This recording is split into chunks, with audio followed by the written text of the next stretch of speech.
আসসালামু আলাইকুম স্নেহের অষ্টম শ্রেণীর শিক্ষার্থীবৃন্দ, তোমাদের 2.2 অধ্যায়ের 6 আমরা 7 নম্বরের সংক্ষিপ্ত প্রশ্ন সমাধান করতেছিলাম। তারা আমার শুধু গ আর ঘ আর ও নাম্বারটা বাকি আছে, আজকে আমরা শেষ করবো ইনশাল্লাহ। এখানে বলেছে ঘ নাম্বার, 12% মুনাফায় 1000 টাকা ব্যাংকে রাখলে 2 বছরের চক্রবৃদ্ধি মূলধন কত টাকা হবে। তাহলে দেখো, মুনাফার হার দেওয়া আছে, এখানে আমরা লিখতে পারি মুনাফার হার আর এর মান দেওয়া আছে 12%। 12% বলতে আমরা বুঝি 12/100। এটাকে আমরা ডিরেক্ট ক্যালকুলেশন করে এখানে বসাইতে পারি। 12/100 করলে হয় 0.12। তারপর এখানে বলেছে মুনাফায় 1000 টাকা, তার মানে এখানে আমার মূলধন দেওয়া আছে, মূলধন পি = 1000 টাকা। 2 বছর সময় দেওয়া আছে, সময় n = 2 বছর। আমার কাছে বলেছে চক্রবৃদ্ধি মূলধন কত, তাহলে চক্রবৃদ্ধি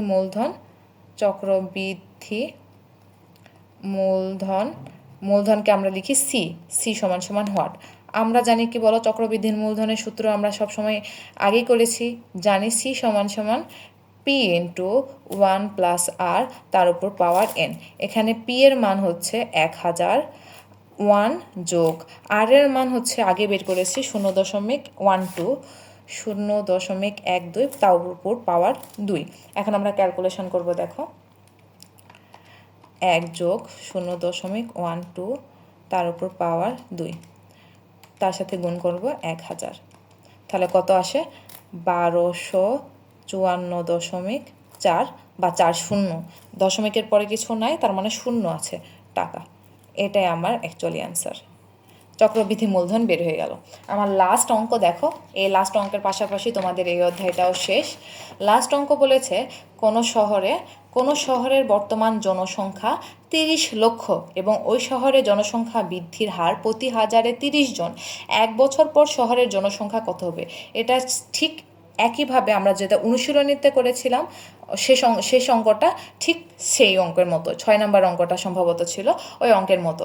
দেখো আমরা তাহলে কিভাবে লিখতে পারি, জনসংখ্যাটাকে আমরা কি ধরবো, পি ধরবো। জনসংখ্যা পি = 30 লাখ, তাই না? তাহলে 30 লক্ষ, 5টা শূন্য মনে হয়, একক, দশক, শতক, হাজার, অযুত, লক্ষ, নিযুত, এই যে 30 লক্ষ, এটা কত জন, তাই না? তারপর এখানে বলেছে প্রতি হাজারে, তাই না, বৃদ্ধির হার। তাহলে জনসংখ্যা বৃদ্ধির হার 8টা বের করতেছি আমরা। জনসংখ্যা বৃদ্ধির হার আর = 1000-এ 30 জন বলেছে, তাহলে 1030 গুণ 100%। তাহলে দেখো এটা কত হয়, 30/1000 গুণ 100, অ্যাকচুয়ালি হয় 3% অথবা 3/100। এটা আমরা শুরুতেই পাইতাম, এত ভাঙার দরকার ছিল না, বাট ভাঙলেও ওই যে 0.03 মনে হয় আসার কথা, এই যে 0.03 আসে, শুরুতে আসে। তোমরা চাইলে ভেঙে লিখতে পারো, আমি একটু ভেঙেই করাচ্ছি। তারপর তোমাকে এখানে বলেছে সময় n দেওয়া আছে 1 বছর, সময় n = 1 বছর। এখন তোমাকে বলেছে জনসংখ্যা কত। তোমরা একটা সূত্র লিখতে পারো যে জনসংখ্যা বৃদ্ধির হার, এখানে চক্রবৃদ্ধি মূলধনের সূত্রটা প্রযোজ্য, আমি আর লিখলাম না। এখন আমরা কি বের করব, আমরা হইতেছে চক্রবৃদ্ধি মূলধনের সূত্রটা ব্যবহার করে 1 বছর পরে জনসংখ্যা বের করব। তাহলে এখন দেখো 1 বছর পরের জনসংখ্যা, 1 বছর পরে শহরের জনসংখ্যা